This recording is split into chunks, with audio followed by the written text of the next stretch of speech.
بسم اللہ الرحمن الرحیم۔ پاکستان میں ہوتا یہ تھا کہ جو سیاستدان کو جیل میں ڈالا جاتا تھا تو اس کے اوپر بہت سارے مقدمات بنائے جاتے تھے، اتنے نہیں جتنے خان صاحب کے اوپر، یہ بھی ایک ریکارڈ ہے، اور کردار کشی کی جاتی تھی اور بہت کچھ، جیسے عمران خان کہتے ہیں کہ مجھے پابند سلاسل کر کے پھر بالکل الگ سے قید تنہائی کا شکار کیا گیا، اور اس کے بعد گھر والوں کو اور باقی سب جو ہے تو وہ پھر لوگ کیا کہتے تھے، کبھی بیماری کا بہانہ کر کے یا بیمار ہو کے اسپتال شفٹ ہو جاتے تھے یا پھر کوئی ڈیل ویل کرتے تھے اور وہ ملک سے باہر چلے جاتے تھے۔ عمران خان کو 1.5-2 سال کا عرصہ ہو گیا ہے، اگر ان کی طبیعت ناساز ہوئی بھی ہو تو انہوں نے ایک بار بھی نہ عدالت کو درخواست دی ہے، نہ کسی کو کہا ہے، اور نہ ہی وہ جیل سے باہر نکلے ہیں یا کسی نے کہا ہو کہ آج خان صاحب جو ہے وہ اسپتال رات گزاریں گے، نہیں، بالکل بھی نہیں۔ جو بھی صورتحال ہے وہ کسی سے اس بارے میں کوئی شکوہ نہیں کرتے، ہاں یہ ضرور اپنے کارکنوں کی بات کرتے ہیں۔ آج پہلی خبر جو ہے وہ جنگ اخبار کی ذرا دلچسپ ہے اور میں پھر اس کا حل بھی بتاتا ہوں اور اس کے بعد چلتے ہیں آگے۔ اور یہ خبر جو ہے جناب حافظ وسیم اختر جو ہے سٹاف رپورٹر ہیں جنگ اخبار کے، انہیں یہ اعزاز حاصل ہوا ہے، اور یہ اعزاز یہ ہے کہ وہ فرماتے ہیں کہ عمران خان کو پابند سلاسل ہوئے 1.5 سال ہو گیا، بلڈ پریشر بڑھنے لگا ہے۔ فرمایا کہ بے چینی کا شکار، بلڈ پریشر 130/90، اور اس کے ساتھ فرمایا کہ جو ہارٹ بیٹ ہے وہ 50 سے اوپر، لیکن عمران خان کی جو خوش خوراکی ہے وہ کم نہیں ہوئی۔ اب ان کے کہنے کا مطلب یہ ہوا کہ عمران خان جو ہیں وہ کھانا اچھا کھاتے ہیں۔ اب آپ نے فرمایا ہے کہ ان کا جو بلڈ پریشر ہے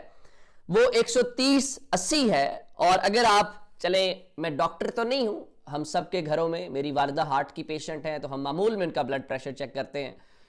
تو نارمل بلڈ پریشر جو ہے وہ 120/80 جو ہوتا ہے، اور اگر 10 کا کوئی فرق پڑ جاتا ہے، ایون ینگ آدمی میں جو ہارٹ کا پیشنٹ نہ بھی ہو، تو اگر اب ان کا 120 کی بجائے 120/80 کی بجائے 130/80 ہے تو یہ نارمل بلڈ پریشر نہیں ہے،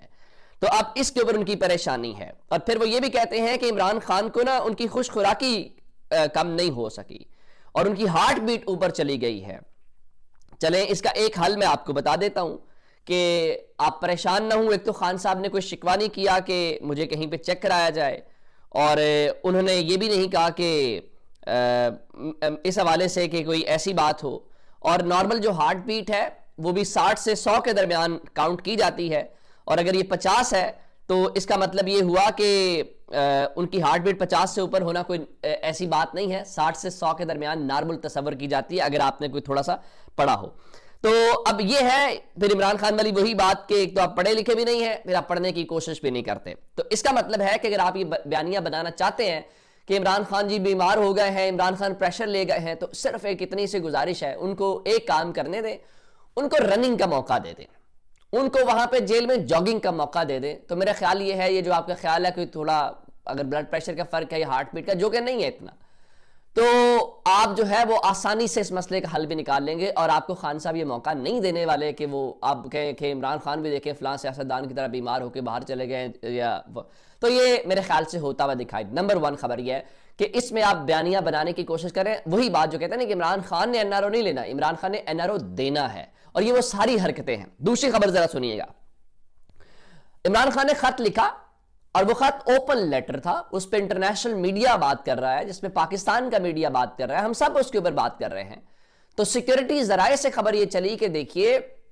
ہمیں کوئی خط نہیں ملا، اور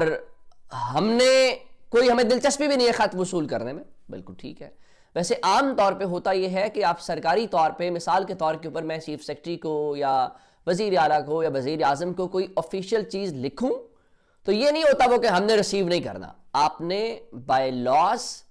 بائی پروسیجر آپ نے اس کو ریسیو کرنا ہوتا ہے، لیکن چونکہ یہ ہے ہی اوپن لیٹر،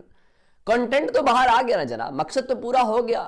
تو اس میں یہ تو کوئی نہیں کہ ہارڈ کاپی جانی ہے تو ریسیونگ نمبر، ڈائری نمبر لگے گا، وہ تو کوئی بات نہیں ہے۔ اچھا، اس میں امپورٹنٹ بات ہے، دوسری خبر جو جنگ اخبار سی ہے وہ جناب محمد صالح ظافر کسی تعارف کے محتاج نہیں ہے، اور وہ سینئر تجزیہ کار ہیں وہاں پہ، انہوں نے خبر لکھی اور کہا کہ عمران خان نے کسی کو کوئی خط تحریر نہیں کیا، سپرڈنٹ اڈیالہ جیل کا انکشاف، جیل سے بھیجے اور موصولہ ہر خط کی جانچ پڑتال سپرڈنٹ کی ذمہ داری ہے عبدالغفور انجم۔ اب عمران خان کی وہ بات پھر دہرانی پڑے گی کہ ایک تو پڑھے لکھے نہیں ہیں، دوسرا پڑھنے لکھنے کی کوشش نہیں کرتے۔ عرض یہ ہے کہ عمران خان سے جو رہنما ملنا جاتے ہیں یا پارٹی کے لوگ یا لائرز، اگر آپ ان سے پوچھیں گے تو ان کے بال پوائنٹس بھی ان سے لے لیے جاتے ہیں۔ تو پھر کیسے خان صاحب لکھ کے بھیجیں گے؟ میں ذرا اس کو سمجھا دیتا ہوں۔ جیسے خان صاحب کی سٹیٹمنٹ آپ روزانہ ہوتی ہے، وہ پارٹی رہنماؤں کو ڈکٹیٹ کرتے ہیں۔ ڈکٹیٹ سے مراد یہ ہوتا ہے کہ وہ بتاتے ہیں اس پہ بات کریں اور یہ بات کریں، اور باہر آ کے وہ ان کی پارٹی کے لوگ جو ہیں وہ پریس ریلیز کی صورت میں یا بیان کی صورت میں ہو جاتا ہے۔ تو گزارش یہ ہے کہ یہ خط بھی اسی طرح سے ڈکٹیٹ کیا گیا، جیسے عمران خان نے انٹرنیشنل میڈیا کو انٹرویوز دیے۔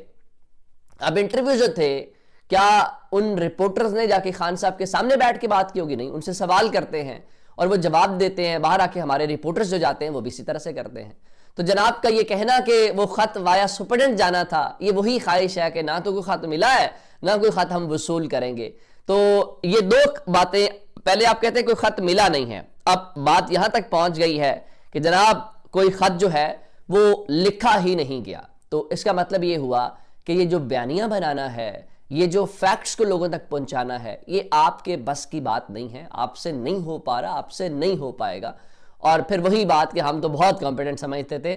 سچی بات یہ ہے کہ مایوسی ہوئی ہے۔ اچھا آگے چلتے ہیں جناب۔ اب اسلام آباد ہائی کورٹ کے حوالے سے ایک خبر تو یہ ہے کہ عمران خان نے 190 ملین پاؤنڈ کیس کے اندر اپنی اپیل دائر کی تھی اور اس کے اوپر اعتراض لگا، اور اعتراضات دور کر کے دوبارہ اپیل لگائی گئی، اور تاحال ایز آف دس مومنٹ اس کو سماعت کے لیے مقرر نہیں کیا گیا۔ اب اس میں یہ ہے کہ حکومتی وزراء، جس میں اعظم نذیر تارڑ صاحب ہیں اور عطا تارڑ صاحب ہیں، وہ بارہا یہ کہہ چکے ہیں کہ اس اپیل کو اپنے نمبر پہ لگنا چاہیے۔ کہنے کا مطلب ہے کہ یہ فوراً آئے، فوراً سماعت کے لیے مقرر نہ ہو، جس میں تاثر یہ ہے چونکہ یہ فوری طور پہ سزا معطل بھی نہیں ہونی، اس کو میرٹ کے اوپر چلنا ہے، تو جتنی ڈیلے وہاں ہو سکتی ہے اور ہم کریں، اور تب تک یہ ذرا ہم نے جو ارینجمنٹ کرنے ہیں ججز والے، یہ ارینجمنٹ بھی ہو جائے، کیونکہ پہلا سوال تو یہ ہے نا کہ کس ڈویژنل بینچ کے سامنے لگتا ہے۔ اور ادھر سرفراز ڈوگر صاحب تشریف جو لائے ہیں، تو سرفراز ڈوگر صاحب کا اعزاز حاصل یہ ہے کہ پہلی بار ان کی عدالت کے اندر پی ٹی وی کا کیمرہ گیا ہے۔ یہ پاکستان میں پھر وہی بات کہ بیانیہ اور ایسی چیزیں نہیں ہوتی، عام طور پہ ججز آتے ہیں، ایون چیف جسٹس کے کمرے کے اندر بھی پی ٹی وی کا کیمرہ نہیں جاتا کہ اس کو ان کو پھول دیے جا رہے ہیں مبارکباد کے، لیکن جناب سرفراز ڈوگر صاحب کے لیے یہ اہتمام بھی کیا گیا، اور تاکہ پتہ چلے کہ سب لوگ کتنے خوش ہیں۔ اس کے بعد آج ایک اور جن کو لاہور سے لے جایا گیا تھا، علی ناصر رضوی صاحب جو آئی جی ہیں وہاں پہ، تو وہ آج اسلام آباد